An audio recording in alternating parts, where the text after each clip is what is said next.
Hi guys, Allison here, the boredest of all the housewives. And welcome to my show, the Bored Housewife Podcast. We've made it to episode 3, guys. 3. It's pretty exciting. I cannot believe that I'm doing this still. It's like really like, I'm doing this. But it's cool. And so today I want to kind of piggyback on the last 2 episodes, just sharing a little bit more about who I am, why I'm doing this, shed the layers, get used to talking to the camera. It's still so intimidating, and what my world of the internet realm world, what all of this is to me. So I thought a really cool topic to kind of share some stories with you guys about is what I've given up becoming a housewife. And I think for some of us, this isn't the end all. It's just kind of a stopover. It's just what we need to do right now. Some of you, that's being a stay-at-home mom right now, or being a stay-at-home dad, or this like you can't get a job where you're at, so this is how you support your family. So I think that like maybe by me sharing some of this, it kind of gives me a little bit more time to figure out like what it is that I still want to do with this podcast. But I also think that these stories are nice to share because it can shed some light on maybe what some of you are going through as well. Let you know that you're not alone. And yeah, so grab a drink, sit back, relax. Cheers, guys. Let's have some fun.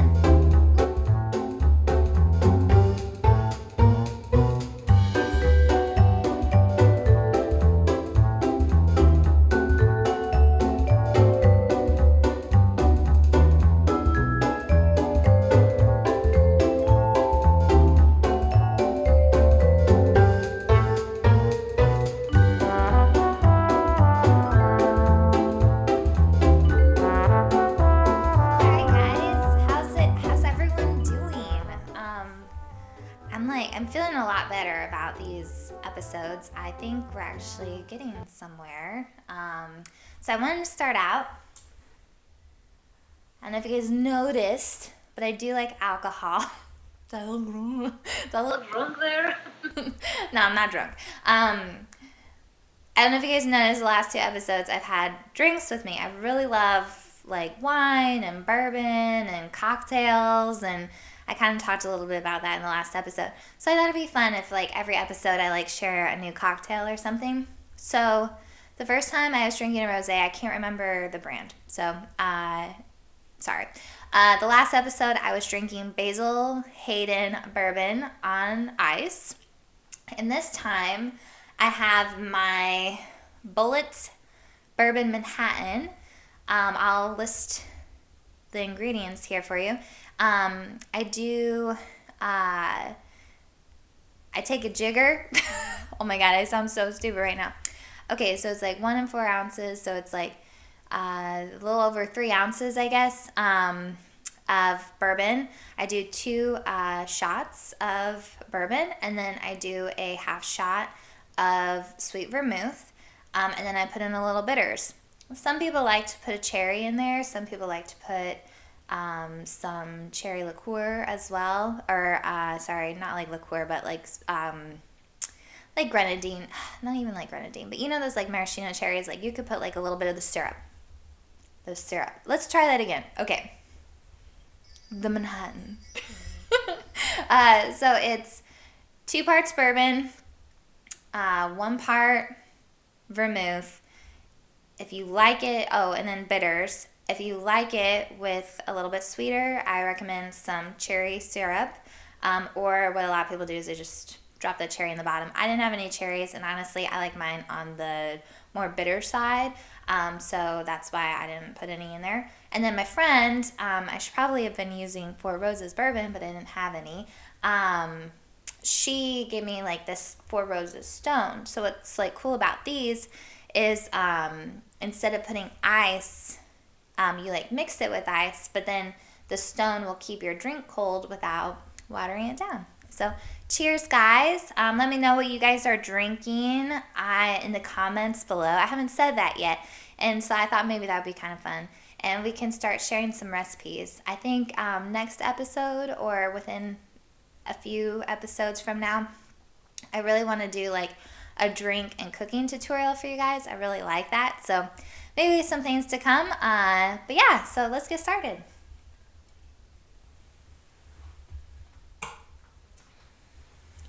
So I think this episode is a really interesting topic because like what do we give up? What do we sacrifice for certain people or things in our life? You know, everyone at some point you have to sacrifice something, whether it's your time, your commitments, you know, something that gives you pleasure, whatever it is, you have to sacrifice at some point in your life to grow, to be a better person.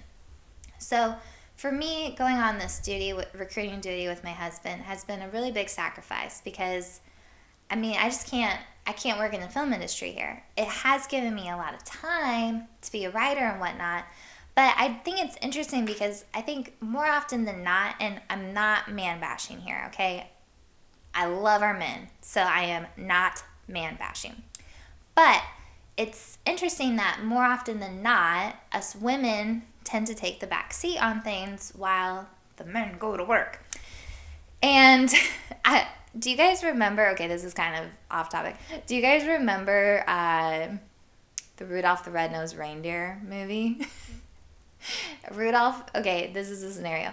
Rudolph is out, he's gone, and they realize it, and Donner, his dad, comes to Rudolph's mom and Clarice, and he's like, Rudolph's missing, and she's like, I'm coming with you, we're gonna help you find him. And Donner's like, no, this is man's work. And then like Donner leaves, and then Clarice and like Rudolph's mom are just like, okay, let's go find fuck Donner, let's go find it. Anyways, it's just so weird because like up until that point it's like the narrator and then Donner's voice, no, this is man's work. And it's just like, anyways, so I think about that sometimes. I don't know. Anyways, so like I said, like I'm not man bashing, but it's just like women seem to be the ones that tend to stay back more. And obviously these trends are changing with like stay-at-home dads and like women getting like, you know, higher paying jobs and stuff, and jobs that might take their husband from what they want to do. But I think we can all say it's safe to say that women are still finding themselves in this role, whether it's something that they, you know, choose because that's what they want to do. Like my grandmother, she wanted to be a wife and mother. That's what she wanted to do.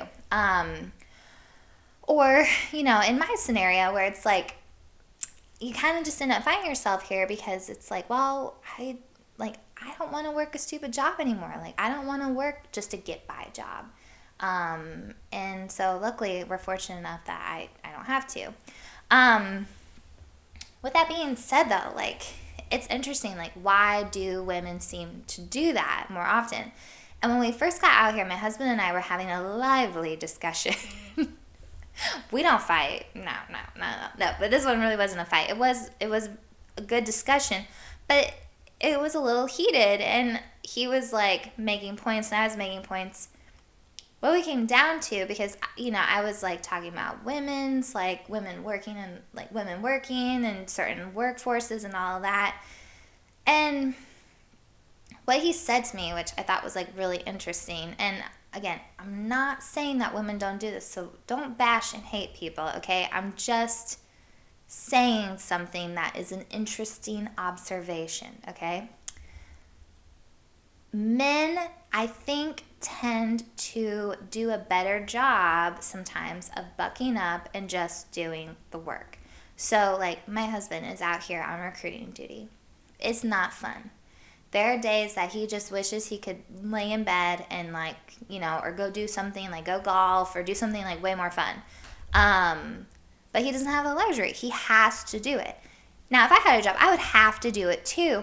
But, like, I think a lot of times too, these jobs, and more so like some jobs I'm talking about, it's like your electrician jobs, your plumbing jobs, your construction jobs, those sorts of jobs, they pay really relatively well, especially like depending on the areas that you live in and stuff. And so, if you think about it, like these men, they don't want to be like out in the elements, like doing these jobs that like are hard on their body and hard on like just they weather them, right? Like just being out in the weathers you, like being in the elements all the time. But it's like they do it. And they do it, I think sometimes men's mentality towards is like, well, I have to take care of my family. I think in that scenario, are there women electricians? Are there women plumbers? Are there women construction workers, road workers? Of course there are. But I think it's safe to say, you can tell I'm being very careful around this conversation. Actually, it's making me nervous. Let me have another drink. No, I think it's safe to say that like most of those jobs are still male dominated, and probably for various reasons that we don't need to get into. But let me just I'm not going to speak generally anymore. I'm just going to take it from my perspective. My husband and I were in a scenario, okay? Let's say my husband's not in the Marine Corps, so he doesn't have the benefits of the Marine Corps. We'll say that he was just an electrician. He gets hurt, not even on the job. So can't claim disability, can't claim any crazy things like that. He just gets in a scenario where he can't work, and I'm the one that has to like go out and like make the money for the family. Like if we're living in Northern Alabama, like there's no way I'm qualified to necessarily make the same kind of money he did without starting like a brand new career. And even at that, I'm coming in entry level. So it's like, am I gonna like buck up and like go work an electrician job? Probably not. Like I have absolutely no skills in those areas. Also, I don't want to. I don't want to work jobs that I don't want to work. And I think that's like, I don't know, you guys can let me know how you feel about this, but like as a woman, I just don't feel like I have to like need to or have to do those jobs. Like there are other jobs that I can do and other jobs that I'm qualified for. Not that I'm couldn't be qualified for these. I'm talking in circles, guys. But I think I'm kind of making my point here. Like I think at times us women are kind of lucky because we don't have we're not society doesn't expect certain things of us. Maybe that's good, maybe that's bad. Again, I don't know. But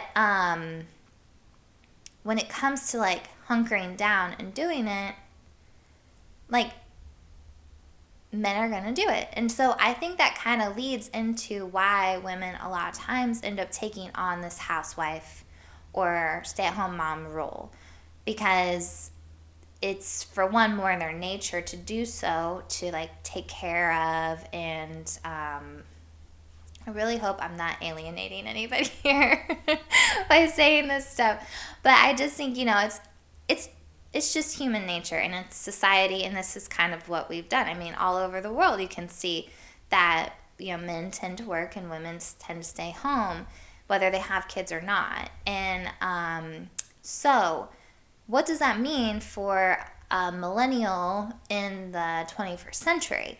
And it's like, coming here, my industry isn't here. I did have to give up a lot to come with my husband. And I never, ever, ever, ever thought this would be me. Like, okay, so I went to New York City with the dreams of becoming a beautiful Rockette or a Broadway dancer, and that's what I was gonna do. Got to New York and I went to school, and so during that time I tried to keep up with my dance classes, and I auditioned, but it just started to get too much, and I was working all the time as well because it's really expensive to live in New York, and I'm not an overprivileged child by any means. I have no trust funds. Thanks, Mom. I did, I didn't have it too bad, but I had to work. And so, stuff like that starts to fall on the wayside. And so I graduated college a year early, and I gave myself an entire year to take dance lessons, to work, and to audition.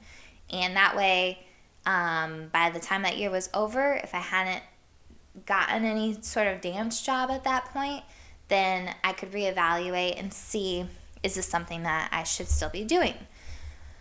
Well, it turns out, no, I shouldn't. I hated auditioning.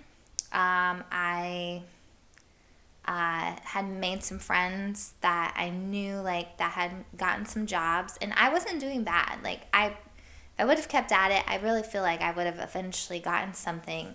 The thing that got me, though, was I hated auditioning. It just, like, killed me to do it. Like, I just hated doing it. And then I was seeing these friends that were getting jobs, and while they were on their jobs, like on their days off, they were taking trains or whatever back to the city to do auditions. And I was just like, oh my God, like they have a job and they're not even like, and to me it was just like, oh, I just need to get one job and then that'll open the doors to all these other jobs. Like, no, that's not, newsflash people, that's not how it works. So I felt really discouraged when I started realizing the reality of what the industry was. And so I took a step back and I was like, you know what, I love dancing and I really wish this could be for me. But I can't do this anymore. So I already gave one dream up, okay? So while I was in college, I had taken a few like kind of film classes within my major, and I realized that I wasn't such a bad writer, and to the point where my writing teacher showcased me in one of our communication showcase events, I guess. And the kids in my class were giving me really great feedback and said some really awesome things. So I was like, you know what? Dance and film actually go hand in hand together. The part about dance that I loved so much was the storytelling aspect. And my end-all goal of it was to be a choreographer. Well, once I started getting behind a camera, I realized I was like, wow, this is a lot like choreography. So it kind of just felt really natural to fall into that. And then I realized, I'm like, wow, I can tell this story in such a more obvious way. When you have words and video, there's so much more that you can do. And don't get me wrong, I love dance. I think the medium is so cool. To express yourself through movement that way, like just as a person, it feels really, really awesome. And I think as also to watch, to be able to take from that medium, I think is like amazing. But when it came down to me, I realized like the heart of what I want to do is tell stories, and that's always what I've wanted to do. So that's how I landed in the film industry, and I worked my little tushy off. I worked so fucking hard, and did a lot of menial stuff. Like I told you in a previous episode, I'll do a whole episode on things that I had to do for different people, and nothing like Me Too shit. Like, no way. But just bitch work, and you have to do it. And there's like, that's a road, there's all these different ways to get to where you want to go, especially in the film industry. But this was a road that I took, and I had finally like moved to LA. That was really hard. I should have moved to LA from the get-go, but New York City stole my heart. I just love that city. But the style of dancing I did, the type of dancer I was, that would have been better set in LA. So it's like, it was really hard to move there because I didn't want to leave the city, but it was like, it finally came to that point where it's like, well, what do you want to do? You want to live in a cool city and work at restaurants and not do what you want to do? Or do you want to move to LA and get to become a writer? And then maybe at some point you can stay long trips in New York and have the best of both worlds. So I'm like, okay, you know what? That's what I'm going to do. So moving to LA was really hard. And, but I ended up having this awesome opportunity of getting to be a PA for the writers. And that's just one step away of getting in the writer's room which, like, I still wouldn't be a writer yet, but, like, becoming a writer's assistant, you know, it's all just, like, steps and steps. So getting there, and it's just like, okay, I'm here. I did it, you know? But then your job ends. And this is the thing with the film industry that's really hard. I don't know how I do know how. So, blah, blah, blah, blah, blah, blah, blah, blah, blah. Okay, let me slow down here. In New York, I was able to sustain myself because I had a really great relationship with the art department, and specifically this art department coordinator who did the hiring for the PAs. I was a PA for that department. And her and I not only got along really well, we became really good friends. And, you know, I was a hard worker and stuff, so she would just take me on job after job. And she's union. So for her, usually the lags in between jobs were like maybe like a week or two at most.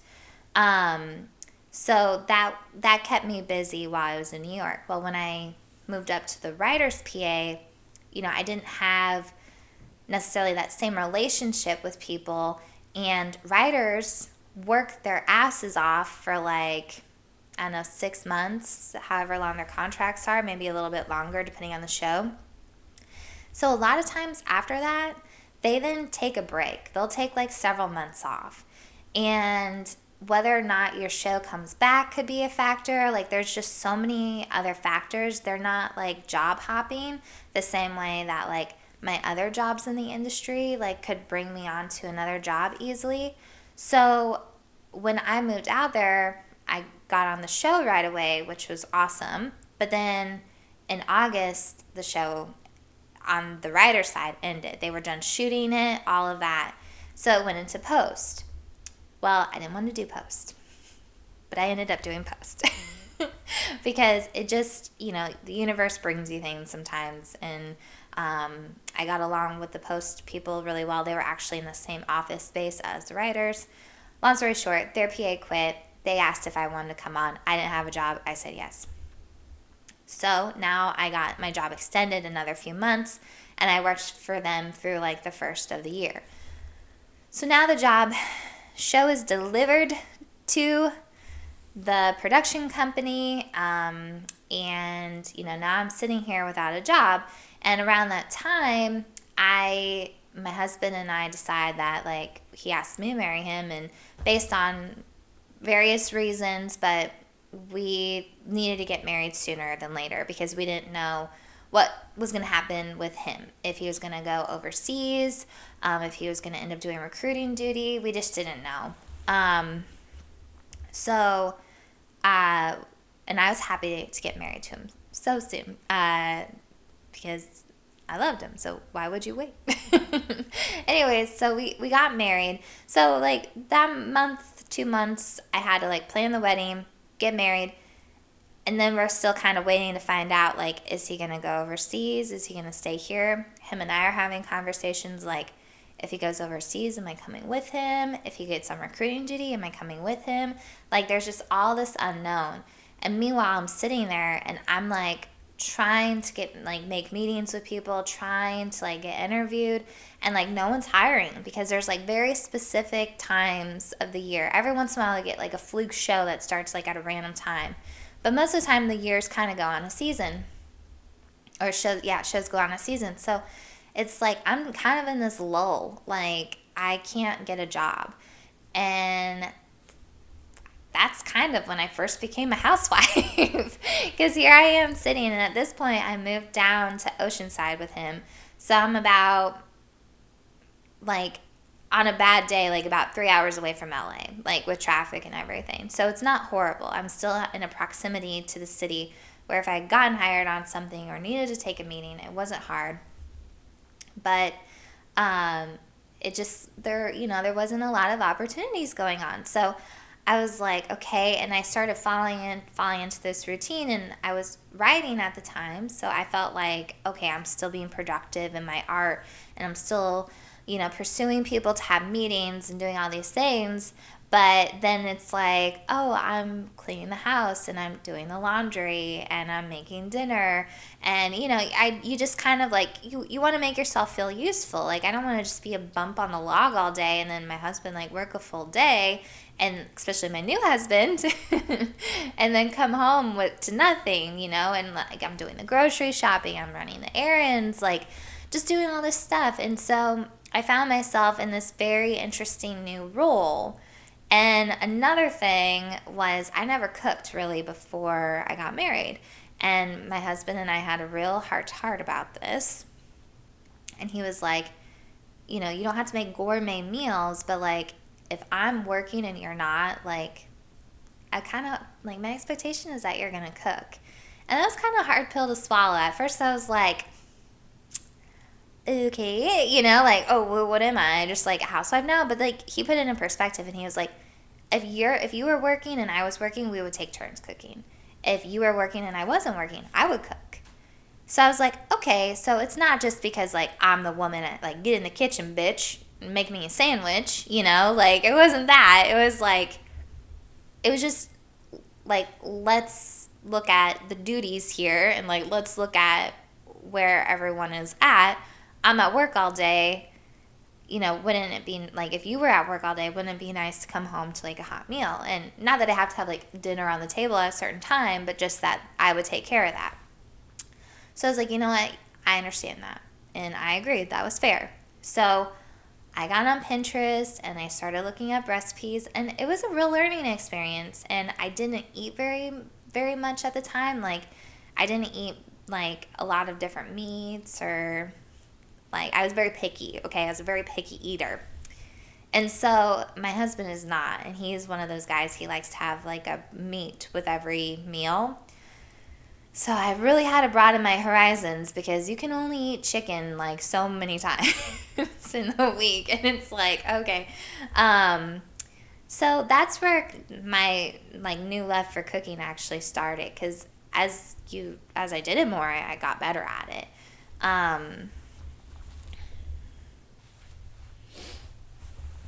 So, interestingly enough,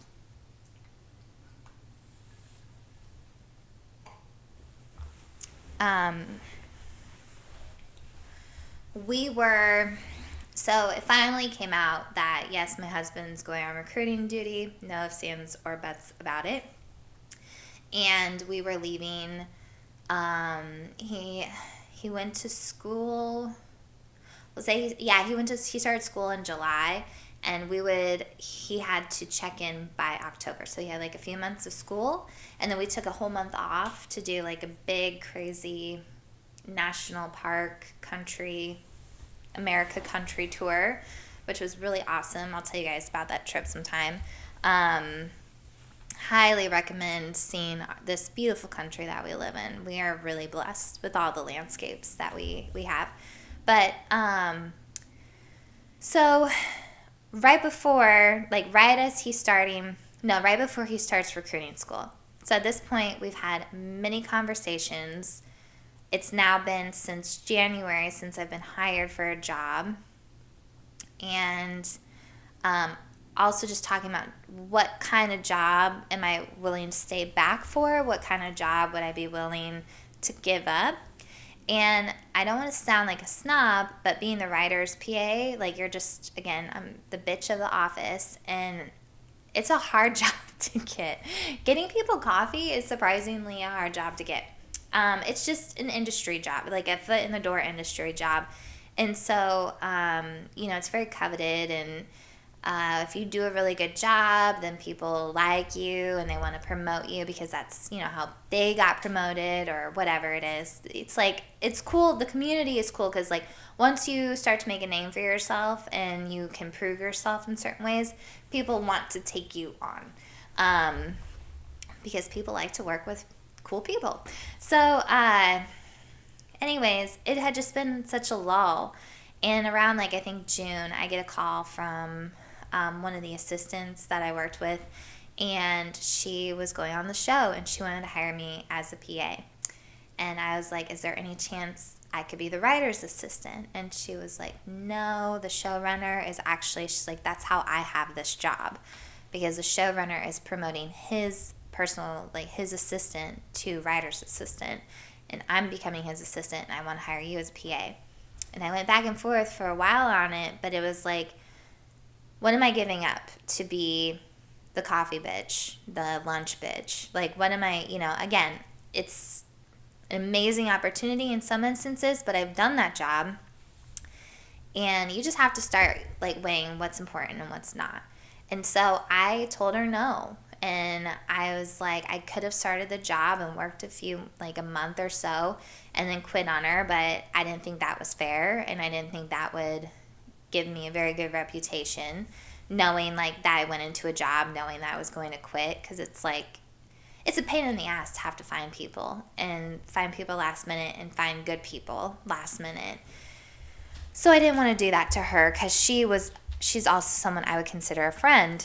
So that was honestly the biggest thing that was like extremely hard for me, because I knew it would be a good show. There was actually a few writers on that show that I had worked with previously. So I knew that it would just like kind of put in concrete a little bit more of those relationships. And but at the end of the day, I was like, I think my husband needs me to come with him. And we didn't know exactly where we were going yet, but I was like, I think he needs me. And so I told her no. And for a long time, I didn't know if I made the right decision yet. Actually, I still don't know if I did. I think that, it could have been the worst decision I could have made as far as my career. It could have been a fine decision. I can still, if I have to, I'll go back and be a PA again. Like, I don't care if I'm 40 years old being a PA. Like, if that's what it is, that's what it is. But if I'm meant to be a writer, it's going to happen in one way or another. But yeah, that was like probably the biggest thing that I had to give up to do that. And so like looking at the big picture of it, it's like, okay, what was that sacrifice for then? And I feel like, some of you might be feeling similar things, like either making this decision or you already have made that decision. And it's like, what does your life become reduced to, I guess? And so for me, it's like, here I was working in Hollywood, like doing cool stuff, like the friends that I have work in interesting industries, like just all this like kind of fast pace, very hip, very vibey, like the whole lifestyle that's now been reduced to days where I just kind of stare at the walls sometimes, and I'm like, how did we get here? Like, how is this my life? Like, so when I think back to myself at like 16, 17, 18 years old, and I'm making these plans for my life and where my future is going to take me, I would have never, ever imagined that I would be here where I am. Not working. Like, I've been working since I could work. I babysat as a kid. Like, I think at 10 or 11 years old, I started babysitting for money. So it's just like, not working is a really foreign thing for me. And to be honest, the break has been really nice. Like, in New York, at one point I was working 4 jobs and trying to do dance auditions, and it got to the point where I was working like 40 hours in 4 days, and then have 3 days off to audition. But I was exhausted, and I would sleep half of the time. I like go in these like mini comas, because it's just like I was just like wearing myself out so much just to try to keep up. And now I'm here, and it's like the complete opposite. It's like I'm almost so tired because they're just like, I'm bored. It's like, well, what else to do except sleep? But yeah, so it's like here now, it's like I would have never expected at 18 years old, leaving Iowa, moving to New York City, that my, life journey would lead me to here at 30 years old. But what's interesting is when I think back on that time and what my goals were. And I always saw dance as a means of like a way of seeing the world, which I don't know where I got that from, because I guess like maybe I thought I could get with a touring company or something like that and we would travel and see places. But usually when you're doing stuff like that, like you don't usually have like too much time to like actually see stuff. Like for as much of dancing that I did in high school, we would go to these fun cities and stuff. I had been to so many like big cities, and my mom would have a great time, or if my brother came along or if my grandma came along, like they would go do the sightseeing and they would have all this fun time, and I would be in a ballroom dancing the entire time, like for the whole weekend. So it's like I don't know where like I came up with this idea at, but there was a time in living in New York, and I wasn't in a very good relationship, and we were moving in together, and we didn't live together very long. Thank God. But we had moved in together, and I just remember like thinking to myself, like, really, I'm moving into another New York apartment? And it's like I loved this city so much, but I just like couldn't believe that like I wasn't branching out, that I wasn't doing other things yet. And so as crazy as it sounds, like when I was like 18, I thought like, oh, I'm going to live in New York, I'm going to live in LA, I'm going to live in Seattle. Like, I don't know where Seattle came from, but I'll live in Paris, I'll live in Rome. Like, I just thought I would like live all over the world at different times. And I kind of got my dream in that way, because even though it didn't happen the way that I thought it would, like I said, I gave up on that dancing dream a long time ago. I knew that wasn't for me anymore. I'm still able to pursue my film writing career in a way that some people might not look at and be like, oh wow, she's like actually like grinding, like feet on the pavement, running towards her dream. But I am doing something still towards that dream. And in the same time, I've gotten to now live in a place that I would have never thought I could ever be before. And I hopefully get to go to another place that I never thought I would be before. So it's been really exciting. And so some of the negatives, I guess, with being a housewife, and in this scenario, it's like, well, I wrote them down. So really it's the complete pause on my career, like what I've pretty much talked about this whole time. Like definitely the biggest sacrifice for me, and just not the unknown of, can I get back into it? Will we ever be able to live somewhere near Hollywood again if that's what I have to do? I'm actually getting pretty excited because it seems like the industry, and maybe because of COVID or because of just people tired of, paying California taxes. I don't know what it is, but it seems like people are definitely branching out to other cities, and maybe Hollywood won't be Hollywood. Maybe it will. I don't know.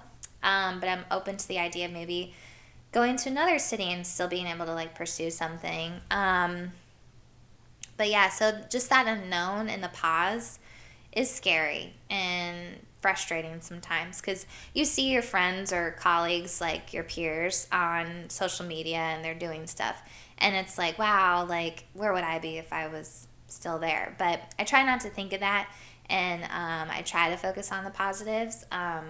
Another negative from this experience is that like I don't get a ton of human interaction anymore. So I would say, like, especially being a writer, I think most writers probably have this, where we can be very social and we can be very like introverts as well. So I have no problem sitting at home all day, hanging out with myself, thinking about crazy shit. But there are times where it's like, it's not even about like necessarily needing to hang out with a friend or anything. It's more so of just like,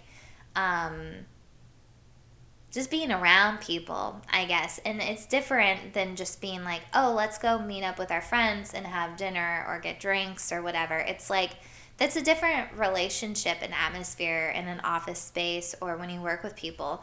And I kind of miss that interaction. because you become friends with people that you wouldn't have necessarily ever met or thought you would be friends with. And I really like those relationships because they're not like, they understand you on another level because they do the same thing that you do. So it's like you guys can get deep without having to like necessarily get deep in other ways. And so I really miss that as well. The stone's keeping my drink cold. And then I would say like the last thing, which is actually kind of a positive and negative, it'll move into my positives, is that like I said, my life has been reduced to supporting somebody else, and I just never really thought that that was what my role was going to be. With that being said, though, it's really cool being able to be there for somebody like that. Like, not to be all mushy and gushy, but to love somebody so much that you want to be able to take care of them. And especially like just knowing now all the things that we know about recruiting duty, there is no doubt in my mind I made the right choice coming out here for my husband. I just don't think mentally he would have been able to handle it without me. He's admitted that to a certain extent as well. And it's like just the little things, like his house is clean. He comes home to dinner most of the time. And if it's not me making the meal, I'm able to go pick it up for us. His laundry is done. Like those little things, when you're so stressed out and you're not happy with where your job is at necessarily, and he's not where he necessarily wants to be either. He wants to be working on helicopters. Like he doesn't want to be necessarily having to do, like, he's not used to the desk job like this. So for us, like, for me to be able to be here and support him that way, and even just to like give him a hug at the end of the day, and like he always says, like, when I hug him, he's like, recharge. Like that stuff is really important. And especially when you make the decision to get married to somebody, you unfortunately don't necessarily get to have everything your way anymore. And it would be really cool if everyone got their way all the time. But I just kind of look at it as like, this is his time, and this time of our lives is about me supporting him. And the thing is too, is like, I don't have to necessarily stop everything that I've done. Like, I've wanted time to write. I've wanted time to be creative, and I've gotten it now. So it's just a matter of like looking at the positives versus the negatives, or looking at what your negatives are and deciding that, actually this is a huge positive. And so that's why that one is like a positive and a negative. It's like, at the end of the day, am I just taking care of someone? Sure. But at the end of the day, it's not. It's so much more, and it's so much better for our relationship, especially we weren't even married for a full year. We've really grown in our relationship. I mean, if we can get through recruiting duty and stay married and still love each other, and we very much do, then I think we're set. Because this duty is really hard on families. It takes you away from your family for a long time, long hours of the day. And so I'm just happy I can be there for him when he does have the time. So, like, more on the positives too, it's like, this was me when I was younger. Like, I was so hyper-focused in dance that, like, I couldn't see outside of it. And that was all that I was good at. And then once I got into college and I didn't get in for dance and I had to do something else, I realized, like, wow, I have other talents. Okay, cool. But then it's like, I got hyper-focused in that, and this is all that I'm good at. And so it's like, being out here, I've found other things that I'm good at. Like, I've always been kind of crafty and stuff, but it's like, I get to kind of like stretch those muscles a little bit. And like, again, with the cooking, like, I've gotten so good at cooking. Like, I just never thought that would be me. And I'm really happy that it is. Like, it's so much fun to cook, and I find it so relaxing. And there's definitely a creative aspect to it. And it's a skill that you have to work on and practice. And not everyone is good at it. And I don't know what about me has figured it out, but if it's just a lot of practice, maybe I just have the time to actually invest in it, because a lot of times, like, cooking for me, it takes like several hours by the time I'm prepped and finished meals on the table. Most people, if I worked, I wouldn't have time to do something like that every night. Dinner would look a lot different. So I just like love that I've been able to kind of like do that and like participate in other activities, and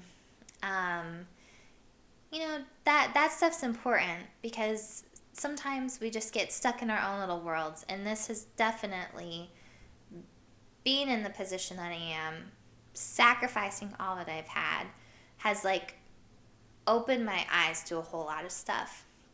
It's allowed me to have a lot of time for self-reflection, which is probably how I got here to making this podcast. But yeah, I think it's definitely different. This is not the end for me. It's, unless this podcast takes off and I become so famous being the bored housewife. But like the reality is, or whatever my future plans are, is like, to get a job or to be able to write in some aspect and hopefully become a famous movie writer director. But whatever. But I'm just happy to have this time. Most people don't get to have time like this. And so, looking at the positives, that's definitely a huge one. So I guess like to kind of wrap things up here, it's definitely an interesting experience being a housewife. The sacrifices that I've made for my husband have not gone unnoticed. He's definitely appreciative of them. And I think it'll definitely make things easier for our future making decisions when maybe, it's his turn to make a sacrifice. But right now, it just made sense for me to do what I'm doing, and he has to do what he does. And I think another good point to make for anybody out there that is either a military wife or maybe like dating somebody who's in the military or thinking of joining the military, you need to be ready to be in it for the long haul, because these guys, they don't get choice of where they're going or what they're doing.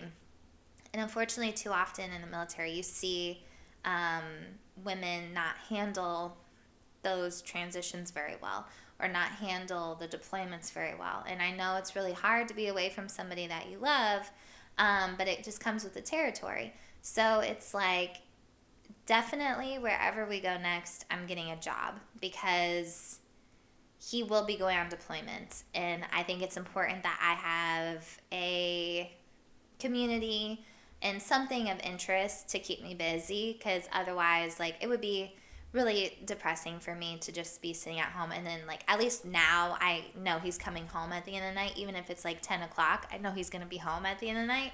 I don't think I would handle it as well if like he was just like gone the whole time. That being said, other women do it. I think it's much easier, not easier, but I think it's a different mindset when you have children.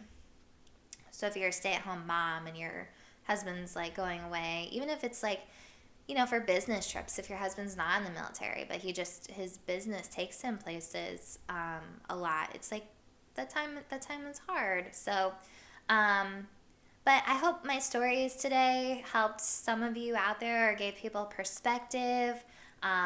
Maybe I'm just speaking complete nonsense and it's not relatable at all, but I think that in some aspects people can find something relatable with these stories. Like I said, we all have something that we sacrifice at some point or another in our lives. This is my turn to sacrifice. I've gotten to do a lot of stuff that I wanted to do. So I'm really happy for this experience. In some ways, I asked for it. I wanted to go to the South. And I'm really excited for where we're going to be next. And so I'm not sure what the next episode is going to be yet, but I'm hoping it'll be a little bit more fun. I hope you guys found this uplifting. Please subscribe to my page. We're going to have a lot of fun stuff going on. Maybe try a tutorial, do a cocktail tutorial, do a dinner tutorial. I don't know. Let me know what you guys think. All right, good night. Cheers.